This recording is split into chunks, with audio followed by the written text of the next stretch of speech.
Noticias. 7:31 de la mañana, a esta hora le damos la bienvenida a Santiago Caguasquí Ceballos, docente universitario y analista político. Santiago, buenos días, gracias por estar con nosotros esta mañana. Un gusto estar en Teleamazonas, querida Liz. Empezar analizando, ¿no?, cómo se proyecta el panorama, esta cogobernabilidad del presidente electo Daniel Noboa con la Asamblea Nacional luego de los últimos acontecimientos, ¿no? Esta ya quizás hasta división que se comienza a dar sin ni siquiera instalarse en la Asamblea, producto de el llevar a un juicio político a la fiscal Diana Salazar, que ya divide a las distintas bancadas ante esto, que es una idea firme del correísmo.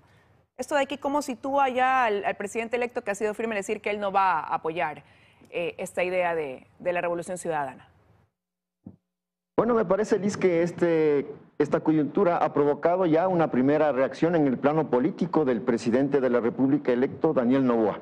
Hemos tenido más bien silencios, mucha cautela por parte del presidente electo, y en esta ocasión las circunstancias, la coyuntura ha forzado a que se pronuncie respecto a lo que podrían ser los términos de la negociación legislativa con las distintas fuerzas en la Asamblea Nacional. El presidente electo ha dejado claro que, digamos, una vía de impunidad no es precisamente el camino que él quiere transitar al frente de su gobierno, porque justamente me parece a mí que la impunidad es la antítesis no solamente de la justicia, sino también es la antítesis de un sistema democrático. Ni para el último gobierno, ni para el penúltimo y para el tras antepenúltimo tampoco. La impunidad no es un camino para nadie, y creo yo que el Ecuador justamente necesita transitar hacia una política de entendimiento, sí, con los distintos sectores, de diálogo abierto, como ofrece justamente el presidente electo, pero sin lugar a dudas lo que los ecuatorianos esperan a que esta política de entendimiento no pase por concesiones en el plano institucional de ninguna tienda política y tampoco del gobierno nacional. Es importante que el gobierno nacional entienda que es un gobierno transitorio y que necesita, Liz, tener una alta dosis de pragmatismo y una alta dosis de realismo respecto a cuáles son sus capacidades en el plano legislativo para que no quede ni prisionero y tampoco que sea excluido de la composición legislativa en esta composición que vamos a tener el 20 de noviembre en la primera sesión del legislativo de cara a lo que van a ser la designación de sus autoridades. Pero al ser ese uno de los objetivos de esa bancada, que es una bancada importante, con el mayor número de legisladores en la Asamblea, ya desde ahora pudiera crearse esa de ahí como su oposición en el legislativo, ya pintar así el panorama. ¿Cómo eso de ahí también se proyecta en cuanto a lo que él necesita para darle paso a los proyectos que ha dicho también enviará cada mes a la Asamblea Nacional? Hay quienes decían no necesita del correísmo para darle viabilidad a esos proyectos, sino más bien acordar con el resto de bancadas para tener esa mayoría. ¿Le bastará? ¿Pudiera ser así? ¿O tendrá que dialogar con todos y comenzar a ceder quizás en otros términos? Creo, Liz, que el análisis de la situación del legislativo pasa por comprender un elemento de contexto, y es que ninguna de las fuerzas políticas que tiene representación en el legislativo tiene por sí misma mayoría en el legislativo. Esto quiere decir que la negociación, el acuerdo es un camino innegociable para todas las fuerzas políticas. Todas las fuerzas políticas van a tener que justamente concertar.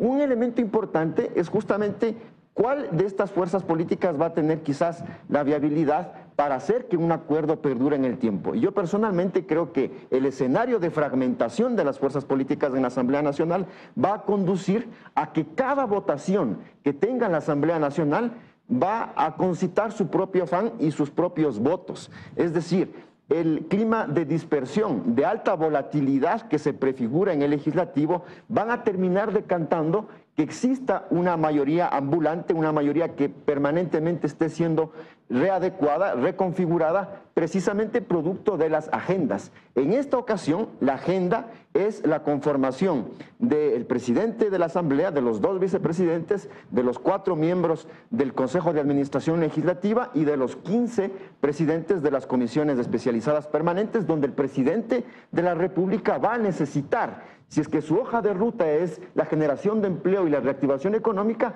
va a necesitar tener una representación en las comisiones de régimen económico, en la Comisión de Desarrollo Económico, en la Comisión de Fiscalización, es decir, para procurarse un nivel de gobernabilidad y de implementación de su hoja de ruta en el ámbito económico, que todavía no sabemos cuáles son las coordenadas, va a necesitar procurarse una mayoría legislativa. Esa mayoría, sin embargo, no va a ser la que seguramente tendremos el resto del periodo legislativo, donde seguramente por cada iniciativa en el ámbito legislativo y por cada iniciativa en el plano del control político, de la fiscalización y de los juicios políticos, tendremos una mayoría distinta en cada ocasión. Yo eso prefiguro como seguramente va a ocurrir por el clima justamente de dispersión y de alta volatilidad.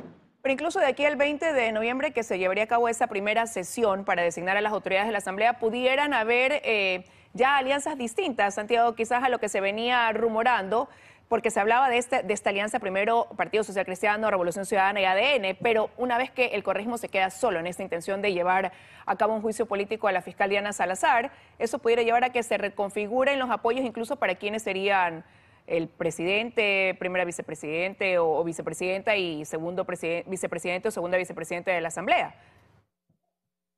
Sí, me parece que hasta el momento mismo de la votación no tendremos segura una mayoría.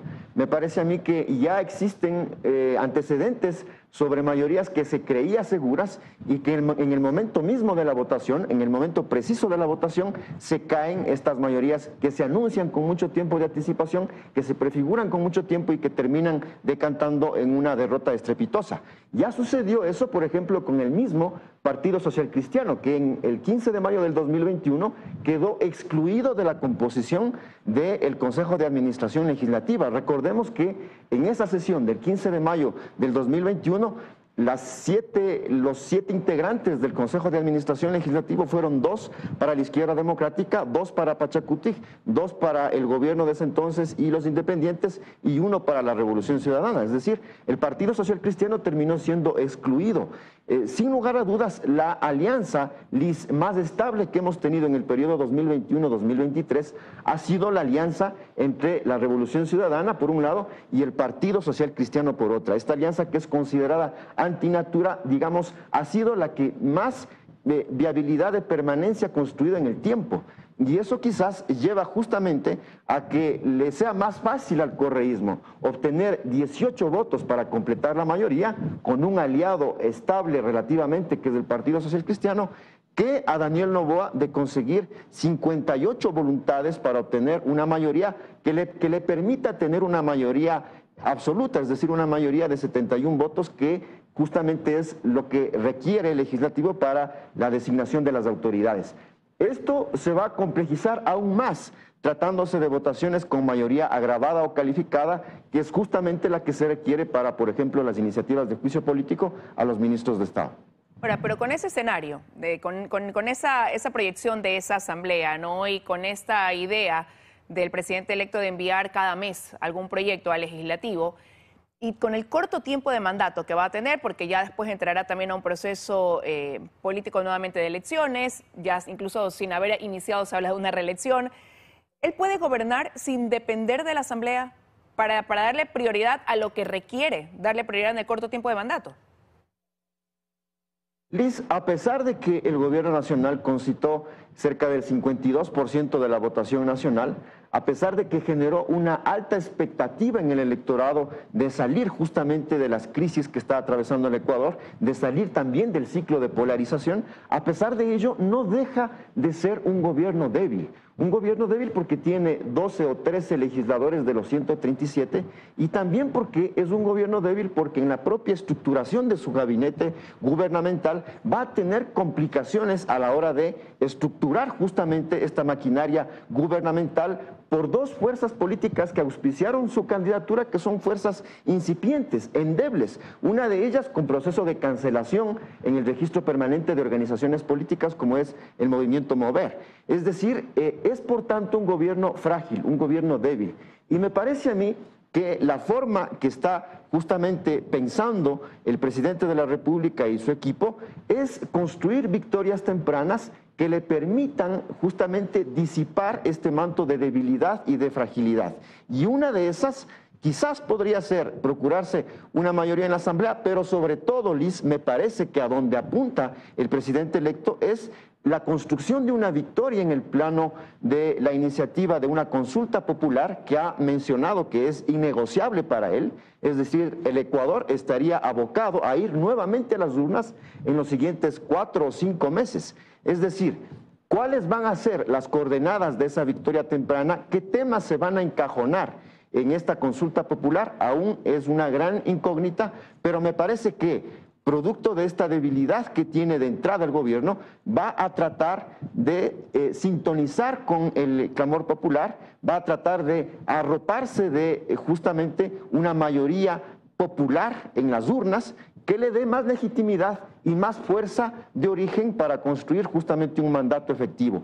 A la hora de justamente implementar las acciones de gobierno, justamente Daniel Noboa creo que tiene también claridad respecto a que va a necesitar sobre todo llevar al camino de la reactivación al país, de la reactivación económica, y eso en gran medida puede hacerlo sin pasar por el escollo de la Asamblea Nacional. Gracias, Santiago, por habernos acompañado esta mañana con el análisis. Que tenga un buen día. Un gusto, querida Liz. Son las 7:43 ya de la mañana, vamos a una pausa y enseguida regresamos con más.